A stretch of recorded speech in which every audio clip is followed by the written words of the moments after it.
Okay, so we have a skill assessment exercise 8.4 जिसके अंदर almost हमने कंप्लीट रूट लोकस को सॉल्व किया है। इसके अंदर हमारे पास गिवन है कि आपके पास एक ट्रांसफ़र फंक्शन दिया हुआ है जो कि फीडबैक यूनिटी फीडबैक सिस्टम है, जिसका फॉरवर्ड ट्रांसफ़र फंक्शन आपके पास के S plus 2s² minus 4s plus 13 दिया हुआ है। जब हम इसको सॉल्व करते हैं तो हमें एक ज़ीरो मिलता है जो कि -2 पे मिलता है, और जब हम इसको सॉल्व करते हैं तो हमें पोल्स मिलते हैं 2 + -j3 पे।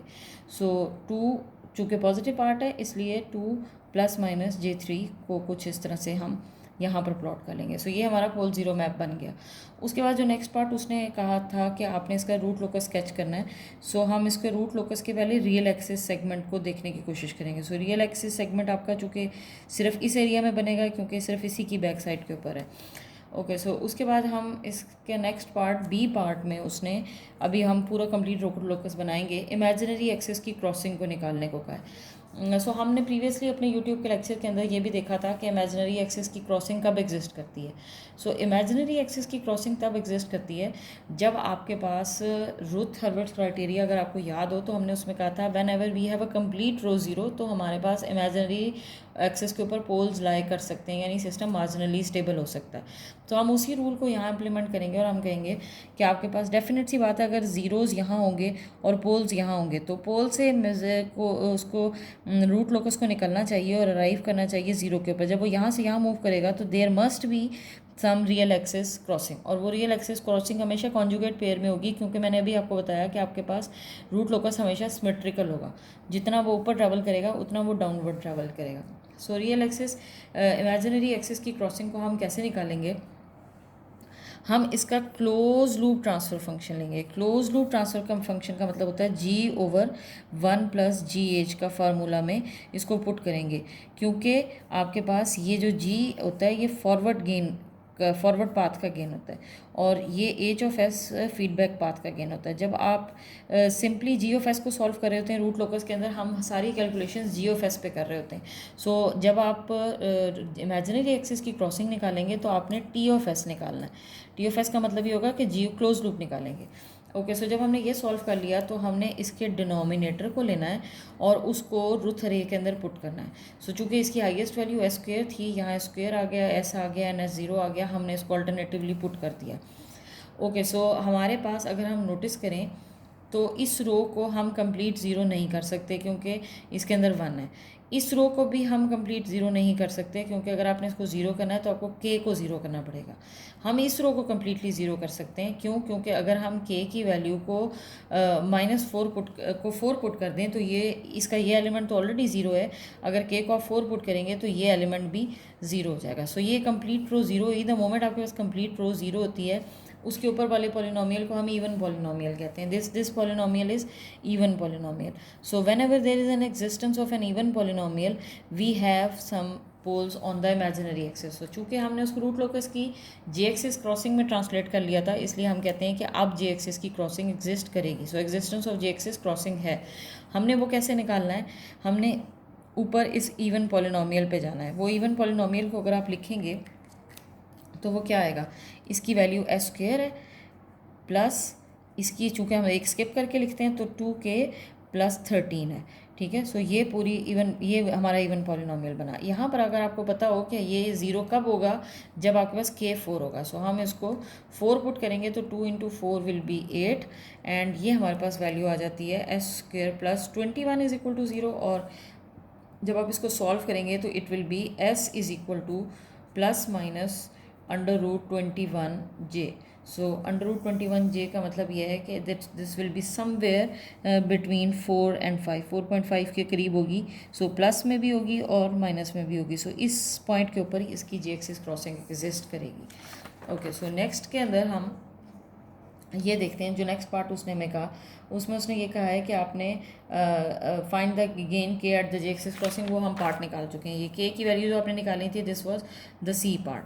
उसके बाद डी पार्ट के अंदर उसने कहा है कि ब्रेक इन पॉइंट निकालें। सो ब्रेक इन पॉइंट हम कैसे निकालते हैं? ब्रेक इन पॉइंट निकालने के लिए किसे पहले हम जिमटोट्स की वैल्यू और उसके सेंट्रॉइड पॉइंट को कैलकुलेट कर लेते हैं। ओके, सो ब्रेक इन हमारे पास अजिम्प्टोट, और उसका पॉइंट क्या होगा कि आपने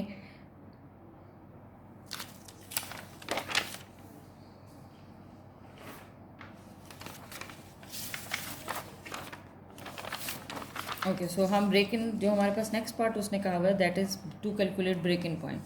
okay, so break in point को हम कैसे कैलकुलेट करेंगे? We have a formula that K G of S, K G of S, H of S is equal to -1. ये हमने मैग्नीट्यूड इक्वेशन अपने प्रीवियस चैप्टर के अंदर भी डिस्कस की थी फार्मूला ब्रेक इन पॉइंट के लिए.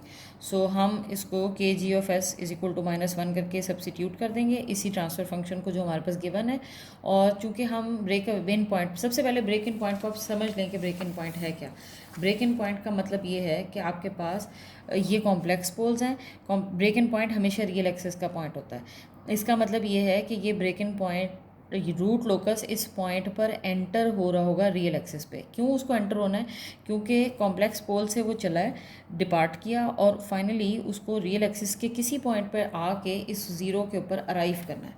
ठीक है जी. सो ये हमारा ब्रेक इन पॉइंट होगा. और तो ब्रेक अवे पॉइंट भी होता है. ब्रेक अवे पॉइंट ये होता है जब आपके पास पोल्स रियल एक्सिस पे कहीं एग्जिस्ट कर रहे होते हैं तो वहाँ से पोल रूट लोकस लीव किया होता है. लेकिन हमारा कोई पोल भी रियल एक्सिस पे लाई नहीं कर रहा है, इसलिए हम ब्रेक अवे पॉइंट की बात ही नहीं कर रहे. ओके, सो हम इसके अंदर सब्सिट्यूट करेंगे वैल्यू को. सिग्मा हमने इसलिए सब्सिट्यूट किया इसकी वैल्यू को क्योंकि वो रियल एक्सिस का पॉइंट होता है. So one thing is for sure कि ब्रेक इन या ब्रेक अवे पॉइंट हमेशा रियल एक्सिस के पॉइंट होंगे. सो हमने इसके अंदर एस की वैल्यू को सिग्मा के तौर पे सब्सिट्यूट कर लिया. अगर आप नहीं भी करेंगे तो भी इट्स ओके, आप इसको ऐसे भी सॉल्व कर सकते हैं. उसके बाद हमने इसको सब्सिट्यूट करने के बाद इस थिंग को इसको इधर ले गए डिनोमिनेटर को. सो हमारे पास ये इक्वेशन कुछ इस तरह से बन गई. के को यहाँ पर रहने दिया हमने, और उसके बाद हमने इसको डिफ्रेंशिएट किया है विद रिस्पेक्ट टू सिग्मा.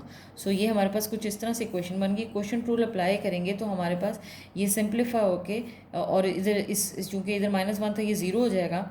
सो हमारे पास ये बच गया. इससे हमने इसको फैक्टराइज करके वैल्यू निकाली -7. सो डेफिनेट सी बात है कि हमारे पास -7 माइनस पे लाई कर रहा होगा ब्रेक इन पॉइंट. उसकी वजह ये है कि ये ज़ीरोज़ यहाँ पर है, माइनस इस एक्सिस के ऊपर है. सो यहाँ तो ब्रेक इन पॉइंट लाई नहीं कर सकता. सो यहाँ पर कहीं -7 पर रूट लोकस जे एक्सिस क्रॉसिंग को यहाँ क्रॉस करेगा और -7 से एंटर होगा, और ये सारा का सारा एक रियल एक्सिस पार्ट बनेगा. सो कुछ इस तरह से हमारा रूट लोकस प्लॉट होता है. ठीक है जी. सो ये पॉइंट क्लियर हो गया. लास्ट पार्ट के अंदर उसने हमें एंगल ऑफ डिपार्चर निकालने को कहा. ओके, सो हम एंगल ऑफ डिपार्चर को भी डिस्कस कर लेते हैं. एंगल ऑफ डिपार्चर को डिस्कस करने के लिए हम ये देखते हैं कि हमारे पास एक पोल यहाँ लाई कर रहा था. That pole has a value -2 + J3 and this has +2 +J3 and -2 +2 -J3 and ठीक है. सो हमने एंगल, हमारे पास डिपार्चर, एंगल ऑफ डिपार्चर का फार्मूला है 180 degree minus sum of all the poles angles except that pole, जिस पे आप एंगल ऑफ डिपार्चर निकालें, sum of all zeros except जिस पे अगर आप वो जो बच गए हैं ज़ीरोज़. सो हमारे पास चूँकि एक ही ज़ीरो है और एक ही पोल बचा है, सो हम एक स्ट्रेट लाइन इस पे ड्रॉ करते हैं एंड दैट एंगल इज़ θ2 जो कि एक एंगल बन रहा है. That angle is equal to 90 degree. और दूसरा एंगल हमारे पास ये बन रहा है जो कि इस पोल पे जा रहा है, जो कि θz एक्चुअली ज़ीरो का एंगल है. वो एंगल हमारे पास कैसे निकालेंगे? हम इसके अंदर tan इनवर्स करेंगे y/x के फार्मूला को. सो y वाली वैल्यू क्या है? 3.